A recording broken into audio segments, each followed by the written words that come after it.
آقا کریم نے فرمایا کہ ان اللہ امرنی، اللہ نے مجھے حکم دیا ہے ان ازوجا کہ میں شادی کروں فاطمہ من علی، اپنی بیٹی فاطمہ کی علی شیر خدا کے ساتھ میں شادی کروں۔ پھر فرمایا النظر الی وجہ علی عبادت، و حضرت علی کا چہرہ دیکھنا بھی عبادت ہے۔ پھر آقا نے فرمایا کہ من آذى علی فقد آذانی، جس نے علی کو تکلیف دی اس نے میں محمد کو تکلیف دی ہے۔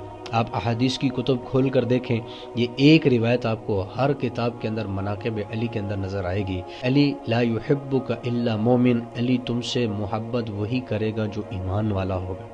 علی سے محبت ایمان کی علامت، علی سے عشق ایمان بڑھے گا۔ علی سے محبت ہے تو پھر ایمان، اگر ایمان ہے تو پھر علی سے عشق بھی ہوگا آپ کو۔